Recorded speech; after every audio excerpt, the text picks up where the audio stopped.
Saludan del programa Por el Imperio de la Ley. ¿Cómo está, doctora? Sí, buen día, muy buenos días para los dos. Gracias por atendernos, doctora. Queremos consultarte sobre esa apelación que presentaste, ¿verdad? Con respecto a la resolución de la jueza Hilda Benítez Vallejo. Sí, señor. ¿Qué es lo que, Sí, quién es el favorecido con ese arresto domiciliario? Si nos puedes explicar para que nos podemos ubicar de si es un peso pesado, mediano peso o peso para abajo, digamos. ya, bueno, voy a hacer un breve relato para contextualizarle un poco de qué caso se trata. Sí, señora. En septiembre del año pasado, un equipo de fiscales de la Unidad de Lucha contra el Narcotráfico de Asunción y con el apoyo de otros colegas de otras ciudades, llevó a cabo 16 allanamientos en la ciudad de Pedro Juan Caballero en un caso denominado Status. Esto se hizo en simultáneo con la República Federativa del Brasil, a través de la cual se derivó la causa acá en Paraguay, ¿verdad? Ujú. La causa se inicia con datos e información que daba cuenta de una estructura criminal dedicada al narcotráfico en Brasil y vinculada a incautaciones de más de 4 toneladas de cocaína en distintas zonas, ¿verdad? Del estado de San Pablo sobre todo, y que a partir de las incautaciones y las pesquisas realizadas en el vecino país, también surgió información y evidencia relevante de que esa organización y varios de sus miembros se habían asentado a partir del 2013-2014 en la ciudad de Pedro Juan Caballero, en lugar donde conformaron empresas, adquirieron muchos inmuebles y bienes muebles, lo que se llama para nosotros disimular el origen del dinero proveniente del narcotráfico, que como ustedes saben constituye un tipo penal, el tipo penal de lavado de activos, ¿verdad? Ujú. A partir de esa información y en coordinación y articulando todo lo que tiene que ver la cooperación internacional, conjuntamente con la Senat, llevamos adelante esos 16 allanamientos y la detención de la persona señalada como el encargado de facilitar los pagos de esta organización, facilitar el dinero y distintas conductas que para la Fiscalía eh, son sospechas suficientes de lavado de activos aquí en Paraguay. En ese sentido, esta persona formaba parte del directorio de una casa de cambios en dicha ciudad, siempre de Pedro Juan Caballero, y bueno, fue sindicada, fue detenida, fue imputada por el Ministerio Público y el día creo que fue antes de ayer, que se llevó adelante la audiencia de revisión, revisión donde el Ministerio Público asistió y manifestó su posición contraria a lo resuelto por la señora jueza penal de garantías interina del titular de ese juzgado, porque básicamente lo que nosotros queremos decir no es solo por la calificación jurídica, son hechos muy graves, o sea, son tipos penales de lavado de dinero provenientes del narcotráfico, pero también asociación criminal para el lavado, desde la hipótesis que tiene trabajado el Ministerio Público, ¿verdad? Y no solamente eso, estamos a 7 meses de los 12 que tenemos para concluir nuestra investigación y para nosotros el peligro de fuga, por todo lo que estoy refiriendo, por la connotación internacional, la situación territorial y otros elementos que fueron expuestos en su momento al juzgado de garantías, el peligro de fuga sigue latente para la Fiscalía. Y por otro lado, nuestro agravio principal es que las garantías que fueron ofrecidas a los efectos de asegurar que esta persona no se fugue, así en términos Ujú. más comunes, digamos, fueron totalmente insuficientes. Mm. El arresto Sí. El arresto domiciliario donde la jueza establece como lugar donde se va a cumplir es uno de los inmuebles que nosotros tenemos asegurado con una garantía, ¿verdad? Con una medida cautelar, porque hay expectativa de comiso. El comiso, ustedes saben que es que eso pase al Estado. Sí. En caso de que se le encuentre culpable en un juicio oral y avanzando en el tiempo con las distintas etapas procesales. Ahí la jueza decide que él debe cumplir, para nosotros eso no puede ser. ¿Y ese Y inmueble por está, otro, perdón, en Pedro Juan o dónde? ese inmueble está acá en el departamento central, pero asegurado desde febrero de este año con una medida cautelar de prohibición de innovar y contratar. Es decir, sí, te escucho. No. Quería, nomás entre paréntesis, nomás para no interrumpirte tanto, doctora. ¿Eso está ya bajo administración de Cenavico o no? No. Todo lo que tiene que ver con la investigación patrimonial, hay algunos bienes que sí están a cargo ya de Cenavico y hay otros que tienen todo un proceso previo y que pueden ser entregados en cualquier etapa bajo administración de esa institución, ¿verdad? Sí. Por un lado eso. Por otro lado, ustedes saben que también hay otro tipo de garantías que son las fianzas personales, o sea, una persona que se presenta y dice, yo aseguro con mis bienes que esta persona no se va a fugar del proceso. En este caso, hay una acordada, y sobre todo, más que la acordada, la ley misma obliga a los jueces a conocer la solvencia económica del fiador. O, en su caso, a que se presenten bienes suficientes que permitan predictivamente o razonablemente sostener de que es una persona con solvencia económica como para que se pueda ejecutar esa caución si es que no cumple la persona, si se fuga, por ejemplo, ¿verdad? Sí. En este caso, eso tampoco pasó.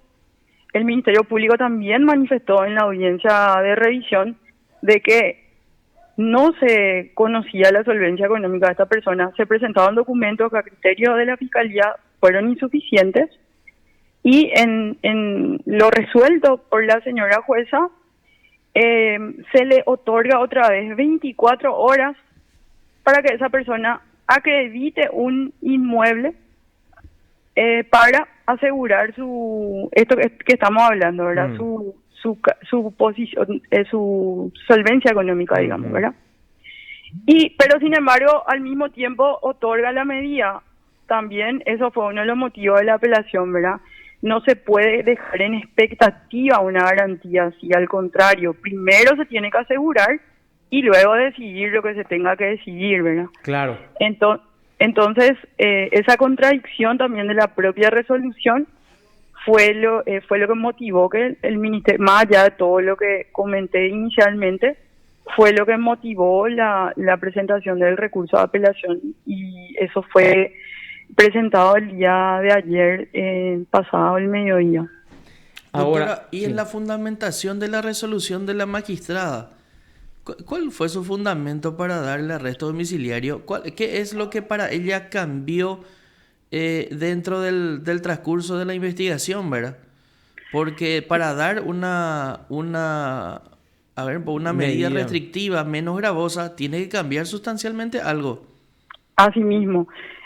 Bueno, las fundamentaciones fueron básicamente las expuestas por la defensa, desde la excepcionalidad de la prisión preventiva, que todos sabemos eso, ¿verdad? Sí, eso básicamente lo manejamos ahora. Sí, la última ratio de la prisión preventiva. Lo mismo. Hablaron del transcurso del tiempo, a diferencia de lo que nosotros sustentamos, que ya estamos a 7 meses culminando la etapa de investigación y que ya no habría peligro de obstrucción por parte del procesado. A diferencia de la posición del Ministerio Público, al revés. Sí. Nosotros hasta finalizar la etapa preparatoria tenemos que asegurar el sometimiento de esa persona. Y bueno, básicamente a grandes rasgos fueron esas consideraciones, a más de considerar, como les dije, suficiente las garantías presentadas. Ni siquiera las condiciones de dominio fueron arrimadas. O sea, es lo mínimo que una persona cuando presenta un inmueble tiene que acreditar, ¿verdad? Categórico. Entonces, Y esto ocurre no solo en un caso tan grave como este, sino que en otro donde hay una presunción de robo de garrafa o lo que sea. Si una persona se presenta y solicita una medida alternativa, tiene que acreditar suficientemente el bien que está poniendo como garantía. Eso es, como así vos mismo, dijiste, está en la ley y está en una acordada. Le obliga a los jueces, es una ley para los jueces, ¿verdad? así Eh, mismo, por o sea que, supuesto. doctora, sacando algo en limpio, hace 5 meses entonces inició la investigación. Tenemos No, 7 por delante. no, son 7, 7. ya cerrando, llegando al octavo mes, y Sí, tenemos 12, sí, y faltan porque 5 entonces, 5 eh, meses. sí, porque inicialmente el juzgado nos otorgó 6 meses y luego, ya que estamos hablando de cooperación internacional y ustedes saben que eso tiene todo un trámite para usar pruebas producidas en el extranjero en nuestro país, el Ministerio Público solicitó 6 meses más a la Cámara de Apelaciones mediante la prórroga extraordinaria que fue concedida, ¿verdad? Entonces son 12 meses. O sea, estamos en plena etapa de investigación. El peligro de fuga y la obstrucción de investigación es latente. Para nosotros es así, señor, y así lo expusimos y así lo vamos a defender en materia recursiva, ¿verdad? Claro, lo que yo anoté son 2 puntos lo que le agravian entonces al Ministerio Público con respecto a la resolución de la jueza. Uno es que el inmueble en donde va a guardar arresto domiciliario tiene una medida cautelar ya que ustedes consiguieron. Así Y mismo. segundo es que el fiador no demostró todavía hasta ahora su solvencia económica. La jueza le dio 24 horas de plazo, pero al mismo tiempo ya dispone Su que arresto. Julio Duarte Servián, si no me equivoco, estamos hablando de él, ¿verdad? Sí, señor. Julio Duarte Servián entonces ya fue beneficiado con el arresto domiciliario por la jueza Hilda Benítez Pero, Vallejo. Así mismo, señor. ¿y qué pasa si en 24 horas no puede acreditar su solvencia? Va a revocar su decisión la jueza. Pero qué cosa ridícula, ¿verdad? Y la verdad que es bastante insólita, si se quiere, la resolución, porque en sí misma es, como dijimos y como expresamos nosotros en Contradictoria. nuestra presentación, contradictoria totalmente. Sí, sí. Ahora, y de hecho, así como explicaste y resaltaste, no importa que sea delito, si se considera como un hecho grave. Claro. Ah, La gravedad del hecho no es porque sea delito o porque sea crimen, ¿verdad? O sea, y en este caso, el lavado de dinero y asociación criminal por tema de narcotráfico, ¿verdad? Sí. así mismo, pero acá lo más grave de todo es que si hacemos ese razonamiento, los 3 tipos penales que le atribuyó Fiscalía en la imputación son crímenes y Claro, tienen penas altísimas, ¿verdad? bueno, Si y no nos vamos puedes por repetir bien, doctora, cuáles son los hechos punibles.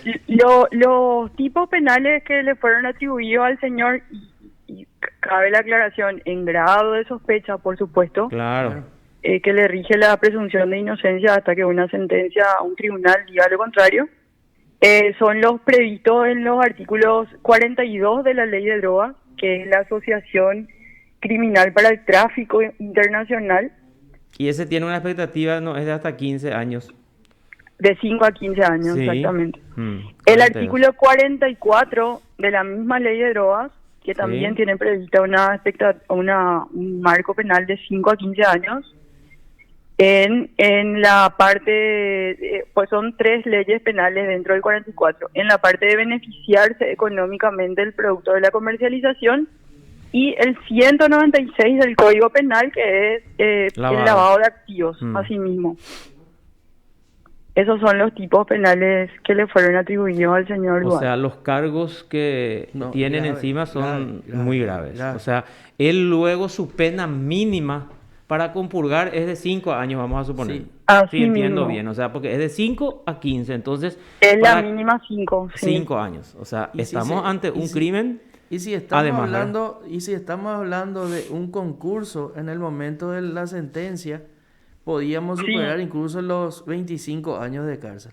así mismo. Y sobre todo lo que nosotros queremos también un poco resaltar, hablamos de una estructura Mm, transnacional. mm. Estos fueron más allá de los procedimientos que fueron ejecutados por dos países en simultáneo, porque la operación también se llama Status en Brasil. Si googlean o ven en las redes sociales, la Policía Federal hizo bastante difusión del caso allá también, el de acá.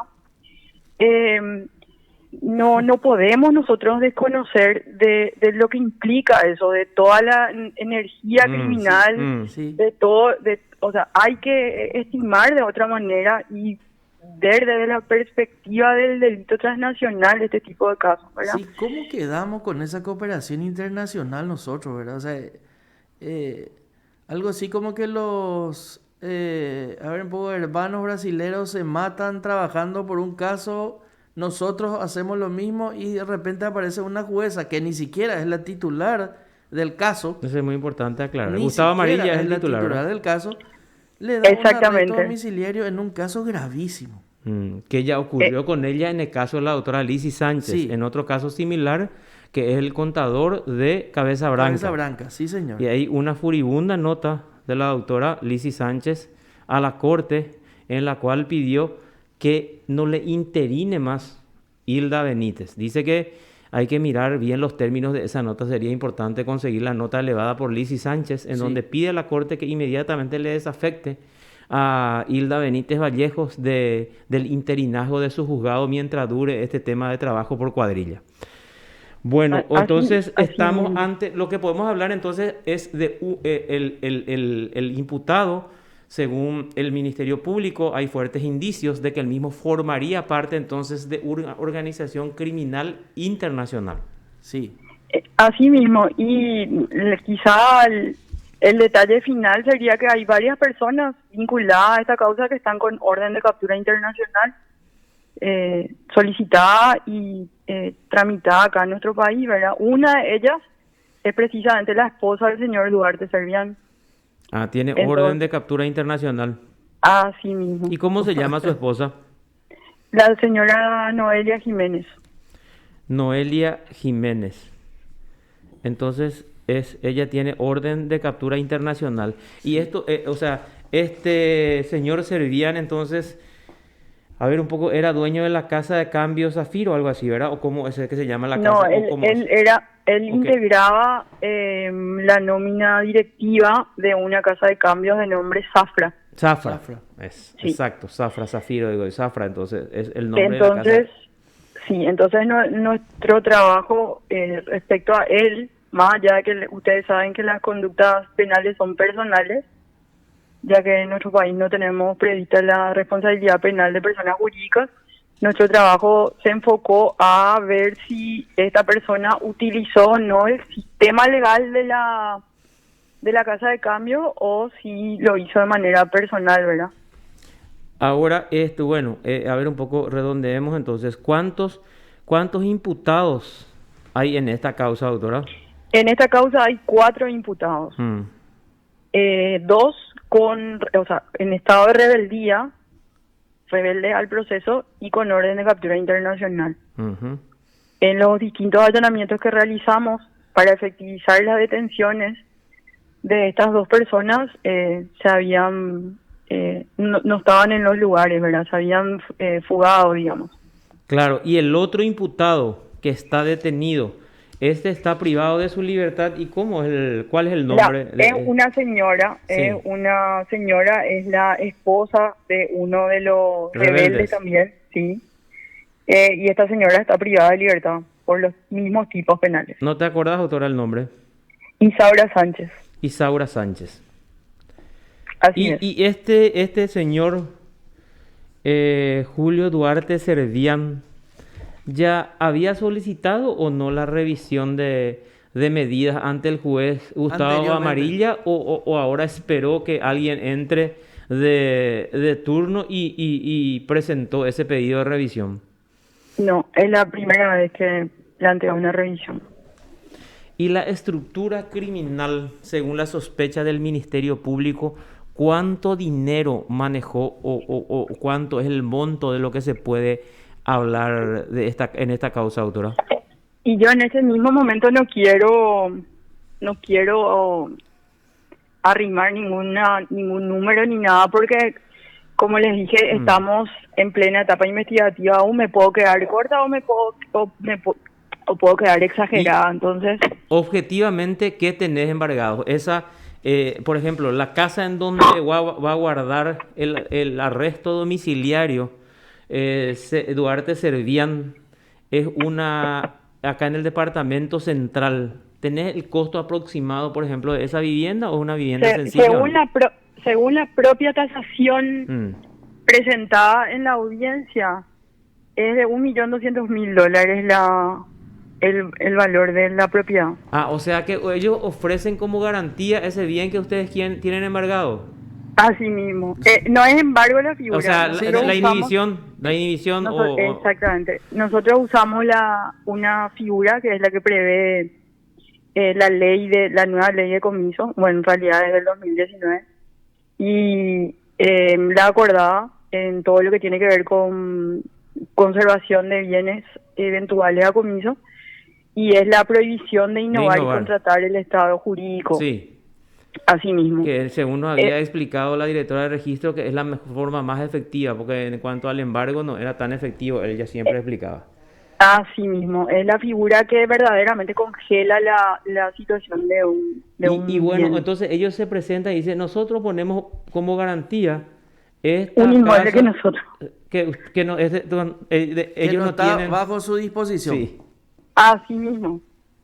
No está bajo su disposición jurídica. Claro, no está bajo su disposición jurídica, porque ellos no pueden vender, no pueden nada no pueden hacer al respecto. Así mismo. Está terrible entonces la situación. Claro, de la señora Hilda. Ahora, la doctora nos explicó una parte y yo acá anoté, bien lo dice ella, o sea, las personas jurídicas, voy a tratar de decir bien, no son objetos de ninguna acción penal, ¿verdad? Sino las personas físicas. Por eso pregunté por esta casa de cambios.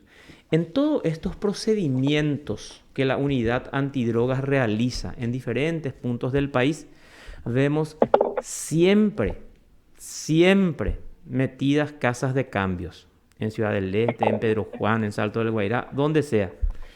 Y siempre yo me pregunto, ¿y qué es lo que hace la superintendencia de bancos? No controla, pico, estas casas de cambio si están bajo tu supervisión, bajo la supervisión de esa superintendencia. ¿Ustedes llegan a indagar un poquitito eso o no, doctora? O sea, le preguntan porque no es de que la superintendencia es la que prende esa alarma, sino ustedes tuvieron, en este caso específico, una información del Brasil, ¿verdad? Según lo que se lee en los antecedentes. Entonces, sí. Bueno, hay que distinguir dos ámbitos. Vos bien señalaste el ámbito administrativo, ¿verdad? Y todo lo que tiene que ver con la entidad supervisora y en este caso supervisada, que es la casa de cambios. Nosotros trabajamos muy de cerca con el Banco Central durante la primera etapa de investigación. Precisamente solicitamos informes y facilitamos informes, justamente porque a nosotros nos sirve también, más allá de que estamos tramitando un proceso penal, buscamos conductas penalmente relevantes. También nos enriquece una causa conocer cómo funcionaba administrativamente esa casa de cambios, ¿verdad? Y estamos en esa construcción. Básicamente estamos cerrando varias diligencias que para nosotros son muy importantes y que tienen que ver con pericias contables, extracciones de la cantidad de información que se trajo de todos estos distintos allanamientos, y nosotros inclusive ya abrimos otras causas, estamos derivando otras que entendemos que pueden constituir otros tipos penales, y básicamente ese es nuestro trabajo. Y en este caso, ¿qué es lo que derivaron? ¿Cuáles son los otros tipos penales que surgieron de esta investigación? y varios otros. Particularmente en relación a la casa de cambio, ahora nosotros estamos en la parte de lavado. De lavado. El incumplimiento de la ley antilavado. Exactamente. Y el BCP también seguramente hará lo suyo, pero sí te puedo confirmar de que trabajaron muy de cerca en la primera etapa de esta causa con nosotros. No, yo entiendo eso, entiendo. Lo que yo digo nomás es que nunca ellos encienden la alarma. O sea, cuando la fiscalía ya le pide, o sea, si vos me pedís a mí los informes ahí, yo ya te envío todo, es diferente. Totalmente contrario que yo diga, bueno, esta casa de cambio está operando irregularmente y hay varias, y sospecho que hay lavado, y ya le sanciono y ya remito los antecedentes a la fiscalía. En ese sentido nomás lo que estoy diciendo, ¿verdad? Que no te compete ya a vos o a tu unidad, sino a la unidad antilavado que depende ahí de delitos económicos y anticorrupción. Bueno, pero es un peso pesado entonces, doctora, al que la jueza Hilda Benítez le benefició con el arresto domiciliario. Y para nosotros es una persona sobre la que tenemos un grado de sospecha suficiente, les dice el texto de la norma. Uh-huh. Pero más allá de todo eso, no encontramos asidero jurídico a lo resuelto, ¿verdad? Uh-huh. Entonces, por supuesto que hicimos uso del mecanismo legal que es el recurso, ¿verdad? Doctora, ¿y la audiencia preliminar, la audiencia esta de revisión preliminar, digo, la audiencia de revisión de medidas, la fiscalía participó de esa audiencia, o sea, fue notificada, participó, se opuso? Sí, por supuesto. ¿Quiénes participaron? Si nos podés explicar un poquitito eso, porque esa parte es muy importante también. En esa audiencia bueno, en realidad este es un equipo de fiscales, somos 4 fiscales. Sí. Y en la audiencia de revisión asistimos el doctor Isaac Ferreira y yo, ¿verdad? En esa audiencia manifestamos nuestra posición contraria. Todo lo que te comenté inicialmente fue expuesto en la audiencia. Y la jueza resolvió nos notificó lo resuelto el día de ayer alrededor de las 11:30 ¿no? Correcto. Perfecto, o sea, está clarísimo. Doctora, ¿y el nombre, la defensa legal de este señor, quién la ejerce? Acá no tengo a mano el nombre, creo que es el apellido Castillo, el abogado. Uh-huh. Un abogado que asumió la semana pasada nomás la defensa. Bueno. Por ende no recuerdo su nombre ahora concretamente. Correcto. ¿Y el abogado anterior? Los abogados anteriores eran los doctores Brizuela y Prieto. Prieto, que era el abogado de Jarvis, ¿verdad? Si no me equivoco en su momento. No tengo ese dato. ¿No tenés? No. Bueno, perfecto. Doctora, muchísimas gracias por el contacto y que tengas una muy buena jornada. Igualmente para ustedes. Hasta luego. Abrazo, doctora. Gracias. Te informó PDS Radio TV Digital.